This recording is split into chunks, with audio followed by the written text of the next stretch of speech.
Hai semuanya, pernah nggak sih kalian merasa hidup kalian kayak dikendalikan oleh pikiran sendiri?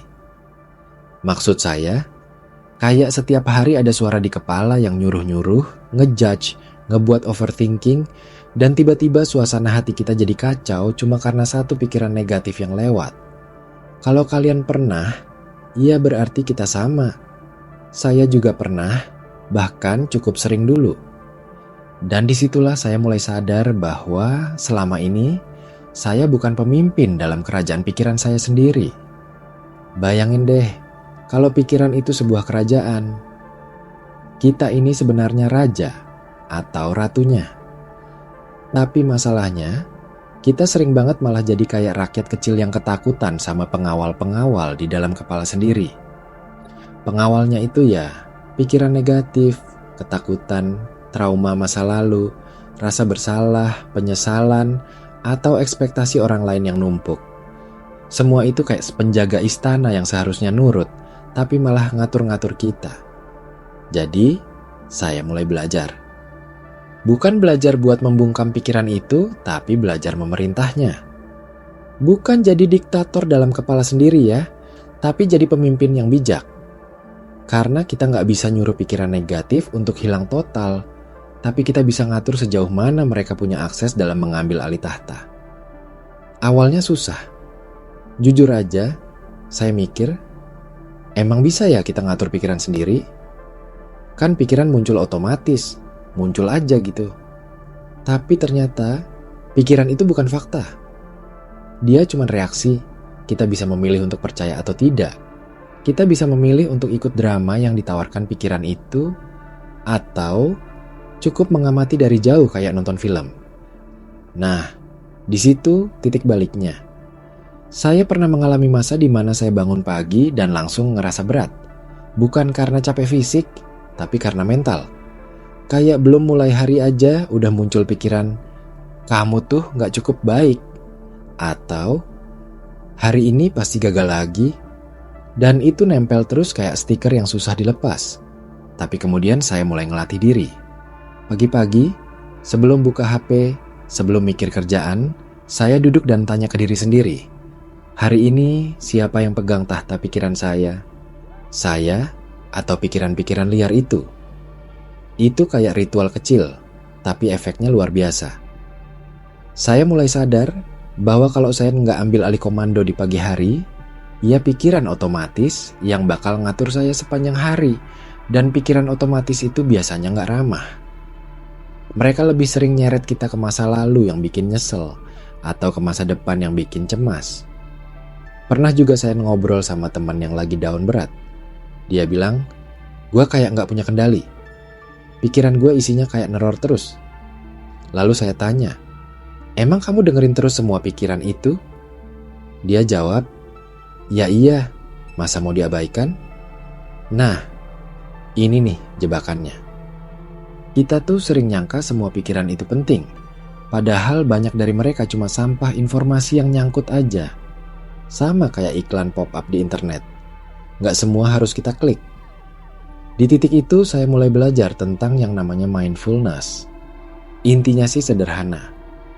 Sadar aja sama apa yang sedang terjadi, tanpa harus langsung bereaksi. Jadi kalau ada pikiran datang, kita nggak langsung panik atau marah, tapi cukup bilang, oke, saya sadar kamu muncul, tapi saya nggak harus nurut. Itu kayak kita duduk di singgasana pikiran, ngeliat para penjaga lalu lalang, tapi kita nggak turun tangan buat setiap ribut kecil yang mereka buat. Saya juga belajar untuk punya rasa kasih ke diri sendiri. Ini yang susah kadang. Karena waktu pikiran lagi galak, kita jadi ikutan galak ke diri sendiri. Ngerasa gagal, ngerasa bodoh, ngerasa nggak pantas. Tapi bayangin deh, kalau kalian punya anak kecil yang lagi sedih, kalian bakal marahin dia? Enggak kan? Harusnya dipeluk, ditenangin. Nah, diri kita juga begitu. Diri kita butuh kita peluk, bukan kita caci. Ada satu cerita inspiratif yang selalu saya ingat. Tentang seseorang yang dulunya sering dikendalikan oleh trauma masa lalu. Dia korban kekerasan waktu kecil. Pikiran-pikiran negatif itu udah kayak monster dalam kepala. Tapi suatu hari dia nulis surat buat dirinya sendiri.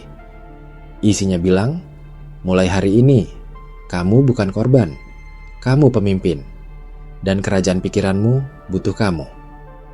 Dari situ dia mulai nulis jurnal tiap hari, meditasi, baca buku, dan ngomong baik ke dirinya sendiri.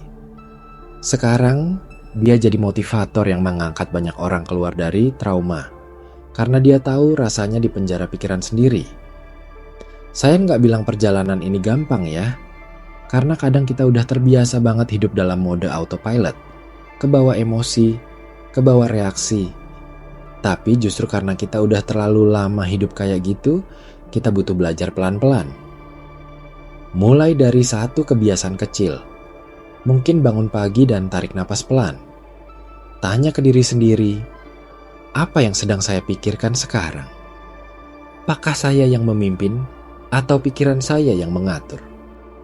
Setiap kali ada drama, ada konflik, ada omongan orang yang nyakitin, itu kesempatan buat kita latihan jadi pemimpin. Kita bisa tanya, apa yang sebenarnya bikin saya kesal? Apakah itu fakta atau cuma pikiran saya yang bereaksi? Kadang kita marah bukan karena kenyataan, tapi karena interpretasi kita sendiri. Dan begitu kita bisa ngelihat itu, kita jadi punya jeda untuk memilih respon.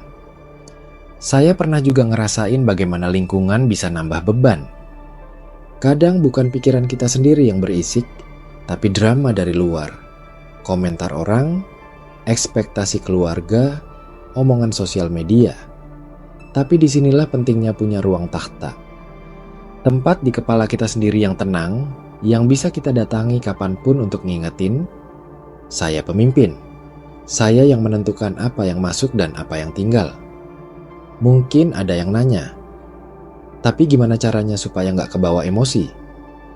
Jawaban saya, jangan berharap kita bisa jadi robot. Kita manusia, emosi itu wajar.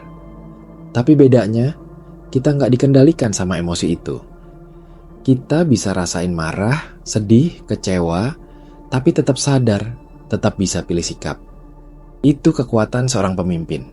Bukan nggak punya emosi, tapi tahu kapan dan bagaimana mengelolanya. Dan satu hal lagi yang penting, kita nggak harus nunggu siap buat mulai. Nggak harus nunggu hidup rapi dulu. Kita bisa mulai hari ini, bahkan kalau pikiran lagi berantakan. Karena justru dari kekacauan itulah kita belajar memimpin. Kayak raja yang datang ke kerajaannya yang hancur. Bukan mundur, tapi mulai bangun dari puing-puing. Mungkin pelan, mungkin gak sempurna. Tapi setiap langkah kecil adalah bentuk keberanian. Saya percaya, setiap orang punya potensi jadi pemimpin dalam dirinya sendiri. Bukan buat ngatur orang lain, tapi buat ngatur arah hidupnya sendiri. Supaya nggak gampang digoyang oleh angin luar, nggak mudah tenggelam oleh badai emosi. Karena hidup ini nggak akan pernah bebas dari drama. Tapi kita bisa pilih, apakah mau jadi penonton pasif atau pemimpin aktif.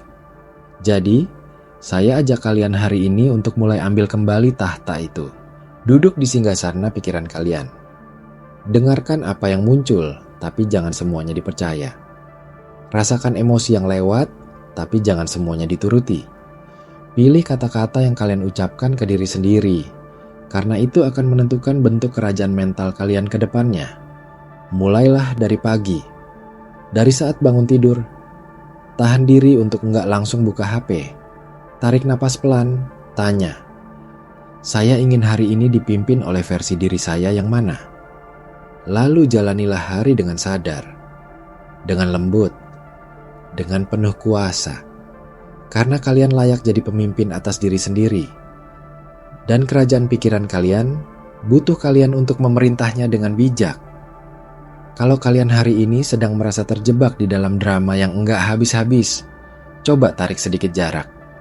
Bayangin kalian lagi duduk di singgasana dan semua drama itu cuma pasukan yang ribut di halaman istana. Kalian gak harus ikut ribut. Cukup perhatikan. Lalu pilih, siapa yang mau kalian izinkan masuk. Dan terakhir, jangan lupa untuk tetap kasih waktu buat diri sendiri. Pemimpin juga butuh istirahat, butuh refleksi, butuh pelukan, walau cuma dari dirinya sendiri. Karena jadi pemimpin bukan soal kuat terus-terusan, tapi soal tahu kapan harus berhenti, diam, dan menyusun strategi baru. Hidup ini bukan kompetisi siapa paling tangguh, tapi siapa yang paling sadar akan dirinya sendiri. Jadi, yuk mulai sekarang kita pimpin hidup kita sendiri. Dari pikiran pertama di pagi hari, sampai keputusan-keputusan kecil yang kita buat sepanjang hari. Ingat, kalian punya takhta. Kalian punya kuasa. Sekarang waktunya kembali duduk di sana dan memerintah hidup kalian tanpa harus tunduk pada drama. Karena kalian bukan korban, kalian pemimpin. Dan kerajaan pikiran kalian sedang menunggu perintah dari kalian sendiri. Ayo, bangun. Duduk tegak. Ambil kembali tahta kalian. Hari ini, hidup kalian dipimpin oleh kalian sendiri. Dan percayalah, perubahan besar selalu dimulai dari keputusan kecil yang berani. Selamat jadi pemimpin yang bijak. Saya percaya kalian bisa.